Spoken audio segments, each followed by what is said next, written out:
Hey, salut à tous, bienvenue dans ce nouveau coup de gueule du lundi. Alors aujourd'hui on va parler des 5 choses les plus importantes à ne pas oublier quand on fait du F3K. C'est parti.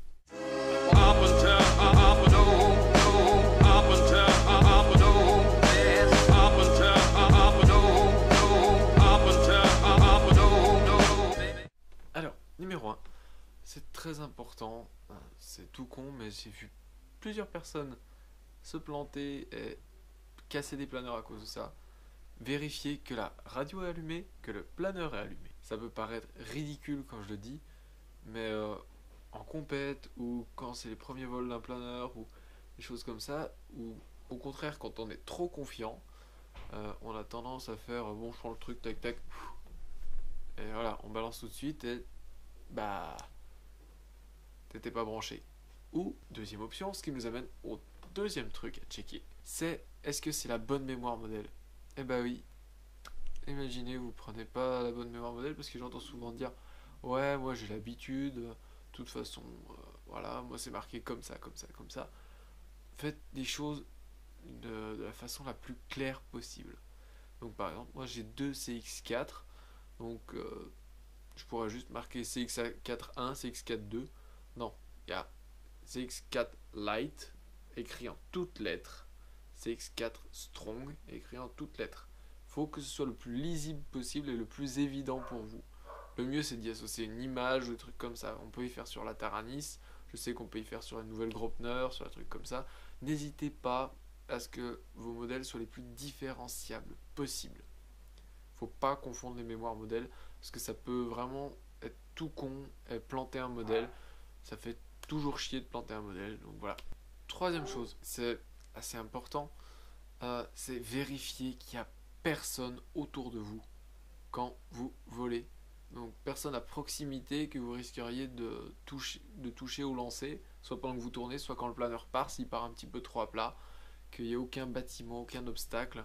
Déjà pour ne pas endommager le planeur et surtout pour ne faire de mal à personne. N'oubliez pas que c'est des machines qui, même si on lance tout doucement à 30 mètres, il part entre 100 et 120 km/h.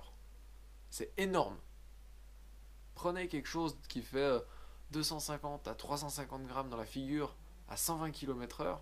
Vous imaginez? Il y a de quoi faire de très gros dégâts. Alors quelqu'un qui lance très fort, le planeur part à 200 km/h. Là, il y a moyen de faire vraiment très mal. J'ai un souvenir qui me revient du championnat du monde 2015 en Croatie. Il y avait quelqu'un qui volait en Flitsbogen, je me souviens du modèle, je me souviens plus de qui c'était. Sur un rattrapé lancé ou sur un lancé, il me semble que c'était sur un rattrapé lancé, il rattrape le planeur, le timekeeper s'est pas bien poussé, et juste avant de lâcher le planeur, pendant le lancer, le timekeeper s'est pris le bout de l'aile, donc l'aile droite, opposée au peg, ici. Donc le modèle s'est détruit sur l'impact, tellement c'était violent. Et le timekeeper, ça lui a cassé le nez, bien ouvert. Donc à 1 cm près, il perdait un œil. À 3 cm près, c'est cogné à la tempe. Peut-être que ça lui faisait une commotion, je sais pas. Donc ça aurait pu être très grave. C'est pour ça que de plus en plus de gens portent des casques en concours. Le F3K peut être dangereux, donc faites très attention. Et aussi, faites très attention au modèle qui passe au-dessus. Si jamais il y a un modèle qui arrive avec une trajectoire qui peut croiser celle de votre modèle au lancer, ne lancez pas. Si jamais vous voyez qu'il y en a un qui spirale, qui se rapproche, ne lancez pas. Ou bougez. C'est pas rester campé, non, bougez si vous voulez lancer rapidement. Voilà, maintenant, la quatrième chose, ne lancez jamais vent arrière, lancez toujours face au vent. C'est très important parce que vent arrière, vous aurez tendance à lancer le modèle plus vers le sol et potentiellement, enfin pas potentiellement, c'est un fait, le modèle montera beaucoup moins haut. Donc ça ne sert strictement à rien.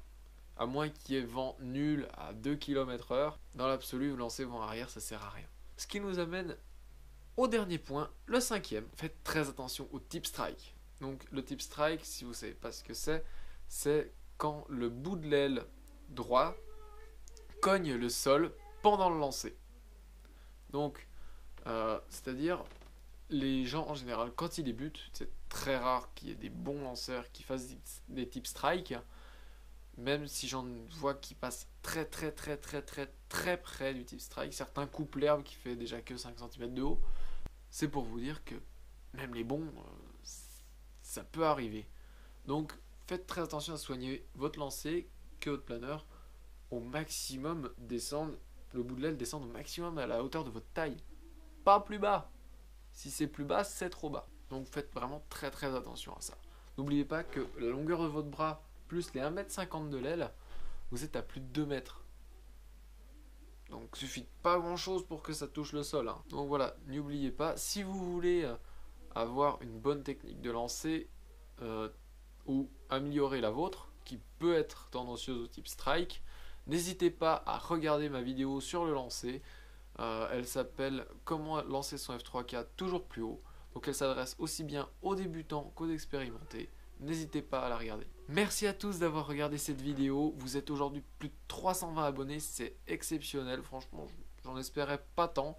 Continuez à vous abonner, continuez à liker, continuez à me mettre des commentaires. Je prends vraiment beaucoup de plaisir à y répondre et à voir tout ce que vous me dites. C'est génial. Merci beaucoup d'avoir regardé cette vidéo encore une fois et à très bientôt. Ciao.